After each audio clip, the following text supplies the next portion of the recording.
എന്താടാ ചിരിക്കുന്നേ? ശരിയല്ലേ ഞാൻ പറഞ്ഞത്? ശരിയല്ല. സ്വന്തം ചോരയെ പോലും ഇല്ലാതാക്കിയവനാ അമ്മയുടെ ശരത്തുമോൻ. അതറിയോ അമ്മയ്ക്ക്? സ്വന്തം ചോരയോ? അതാരാ? ശ്രാവൺ.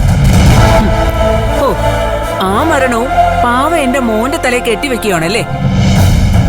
എന്നാ കേട്ടോ, എന്റെ മകൻ ശ്രാവൺ മരിച്ചത് ദേവിക കാരണോ?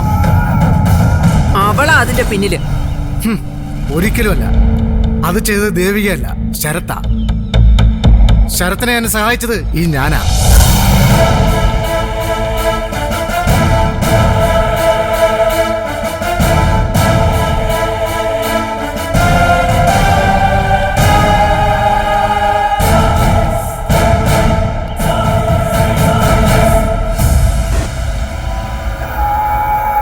ശ്രാവൺ മാത്രമല്ല, മറ്റു പലരും ശരത്തിന്റെ കൈകൊണ്ട് മരിച്ചിട്ടുണ്ട്.